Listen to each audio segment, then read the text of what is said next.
Hi, I'm Theresa Sarah from Sisterhood of Strong, And I'm Sarah Torino from Torino Fitness. and this is Two Trainers Talking, a show where two trainers talk about different topics to help you get healthier, you get happier, and you get more peaceful. Because getting healthier shouldn't be complicated, or expensive, or difficult. Hi, everybody. We decided this week we were going to talk about goal setting because, well, it's something that we deal with all the time in our own personal path of wellness and fitness. Right. Yeah. Because when we talk about being motivated, having goals is what helps us to motivate ourselves and to keep going, right? Keep pushing through.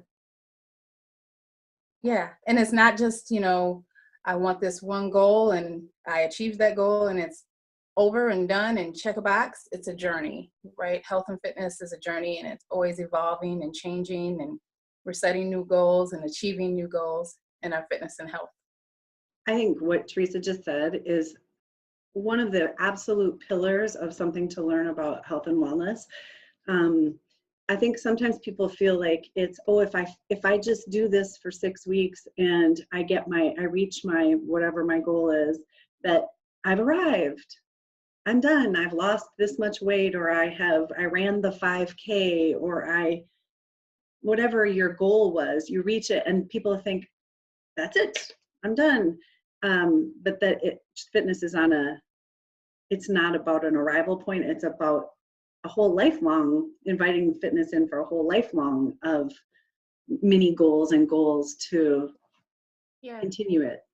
Right. Because if we think about it, if we set this goal of losing 10 pounds and we don't achieve that goal, then what do we do? Right. So what we're going to talk about is having SMART goals, and that's language. Everybody probably knows what we're going to talk about. SMART goals, where we can go for, yes, we want to lose 10 pounds, but how do we get there? What are the steps we're going to take to get to that 10 pounds or to get into that healthier journey? Because ultimately we would want it to be more about something more than just losing 10 pounds, about increasing your health through that 10-pound loss journey, right? So what are SMART goals again? We had to write them down. We were both like, we know them, but so SMART is an acronym, and it stands for, S is for specific, M is for measurable, A is for attainable, R is for realistic, and T is for time bound. So we thought we would just kind of go through them with you and talk about each one and why they're such an important component of goal setting. All right, so first one, specific. Perhaps, I think you actually mentioned this. We might have a client who comes to us and they want to decrease their blood pressure, right? And that is their goal. Well, that's a very specific goal, actually. But you really can't control your blood pressure. You don't have a gauge on your body where you can turn it. There are things you can do that research is supporting. These things help you decrease your blood pressure. So we want to get specific about what one of those things do we want to target. Perhaps you want to increase your exercise. That's specific. We want to increase the amount of exercise that we do. Totally. I feel like the specific part is really important because I think when you have like these vague overarching goals, it's hard to be like, okay, well, I'm going to do something about it. Versus being really specific of, my specific goal is I'm going to exercise 2 times a week for 6 weeks. That's specific, and that is going to help you get to your overarching goal, which is to decrease your blood pressure or to get healthier or be able to run a mile or whatever your overarching goal. Get specific about the steps that are required of you and actionable steps to get you towards that overarching goal. Right. Yeah. You said 2 times a week for 2 weeks is actually what you said. So that gives us measurable 2 times a week. attainable, we would need to talk about, is that something you can do? Mhm. Is walking is a really good one. Can you do that? Yes, I'm going to walk outside. So what if it rains? Do you have a plan for that? So that goal is attainable, just not when the weather's good only, we want to be able to do it even if it's not. So we can attain that 2 times a week goal. And then realistic. Do you have time? When are we going to do that?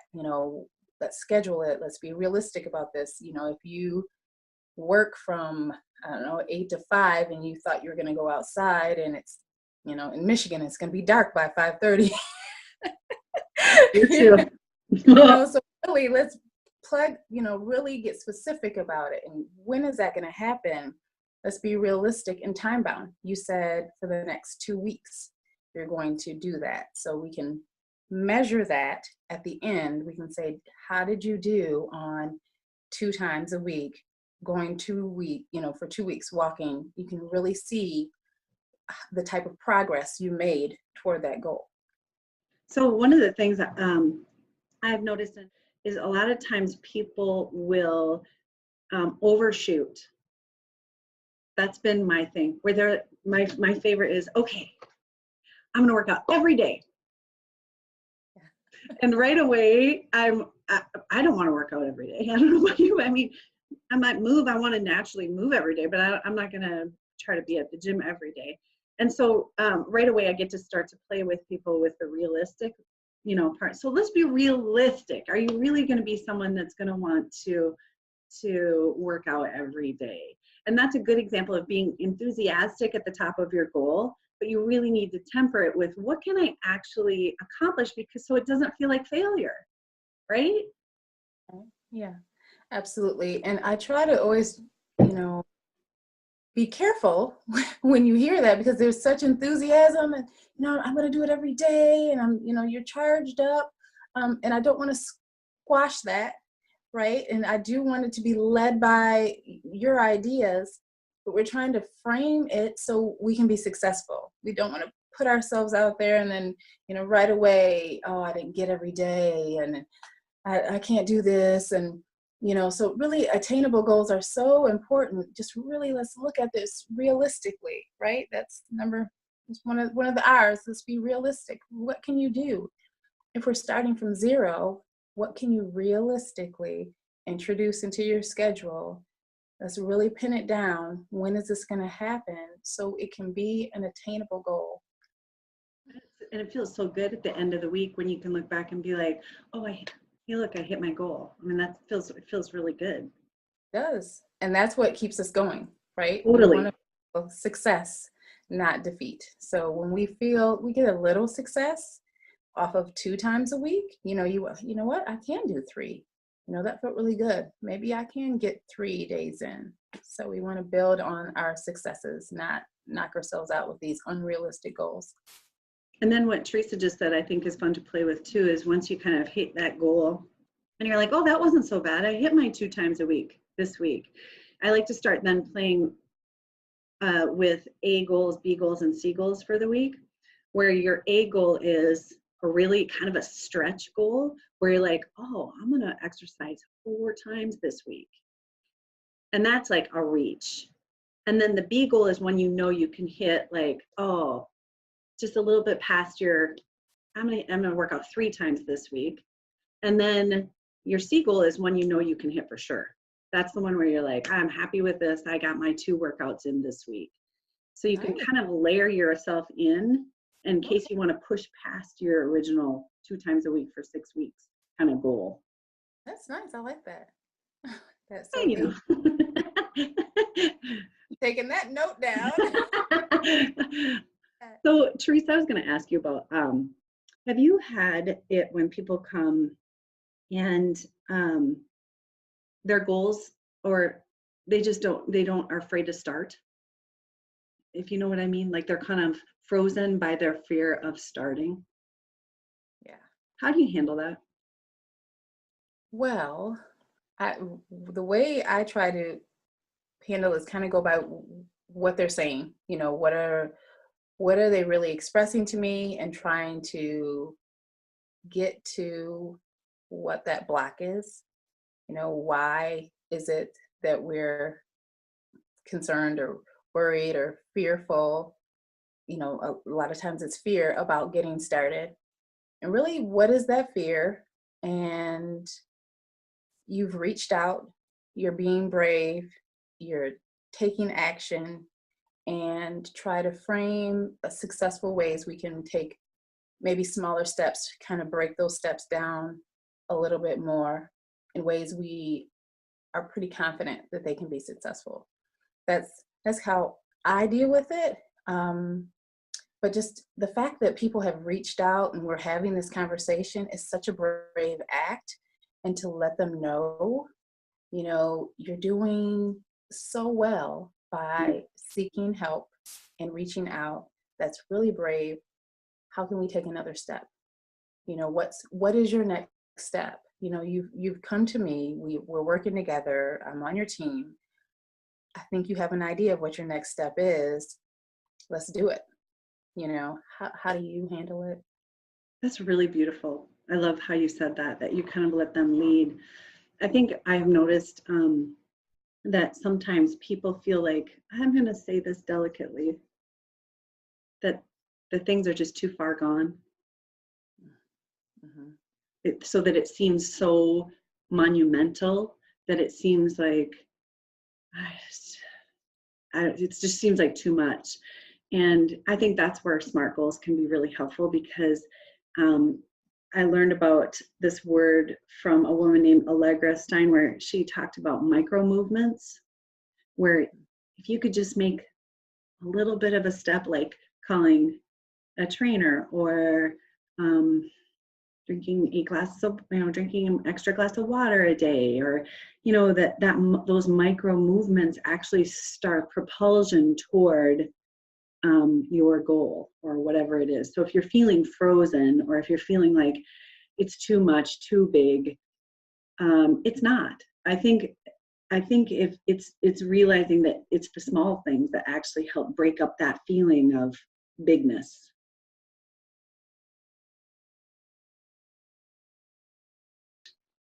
Exactly, because it's those small, consistent steps that create the big change.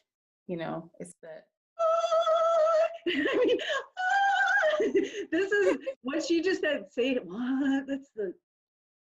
It's those small, consistent steps, though, that make the big change. And this is what I love.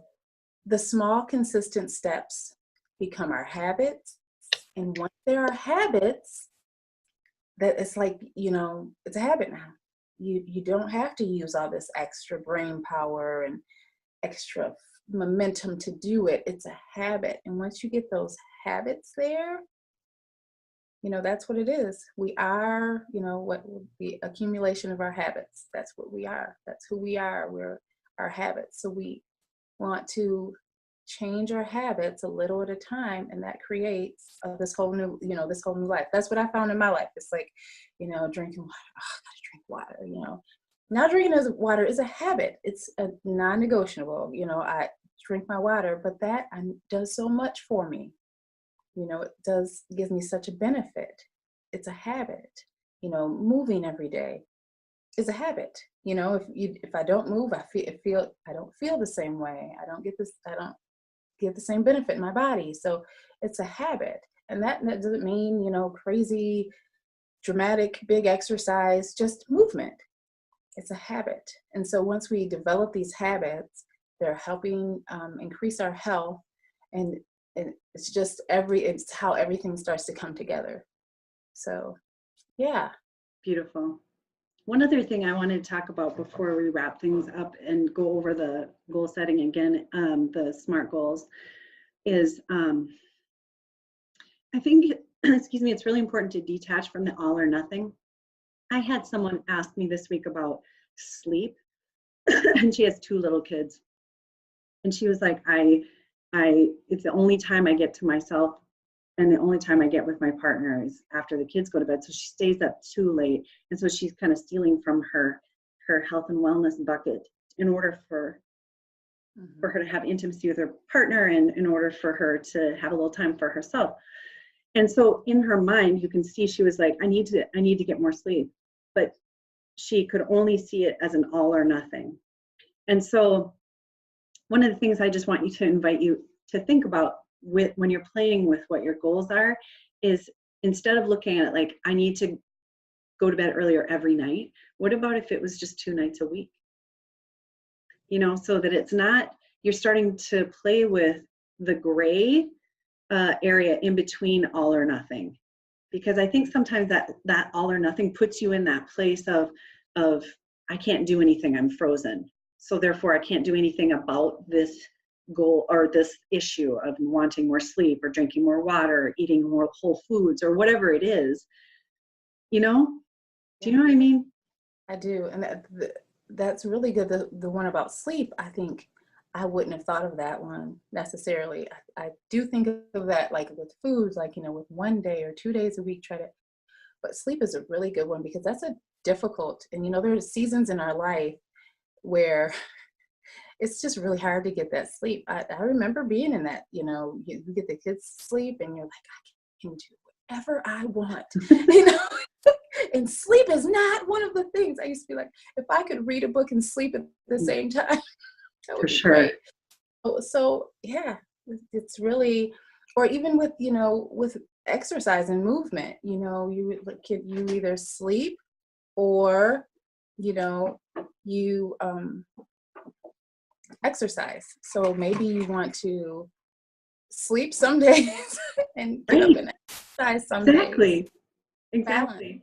And I think that it what happens is people get in that all or nothing, and it just kind of makes you, I just can't do anything because it's too much. I can't make the change, but you could do that little micro movement towards what your ultimate goal is, which is to get more sleep. Okay, maybe 1 night a week you commit to getting to bed a little earlier.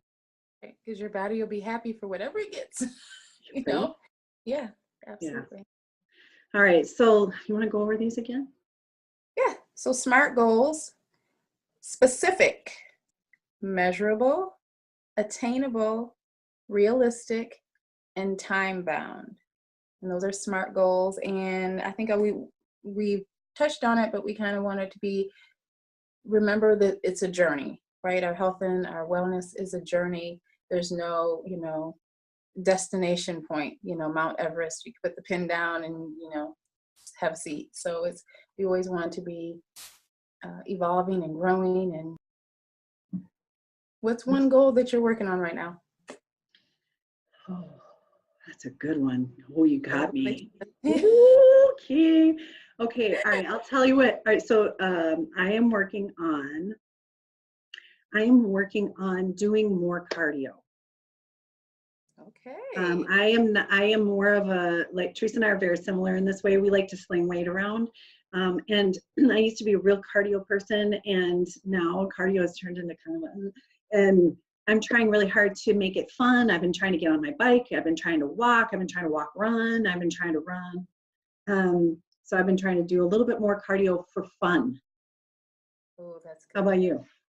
Yeah, mine maybe not so fun. I try to do a cardio, not my favorite. Well, I guess sometimes, but I do a 5K every 5K season is what I call it. This is the 5K season. Everybody's doing 5Ks, and we do one every season. And so I'm training for a 5K. And when I say training, it's very loose. Training for a 5K meaning we run once or twice a week.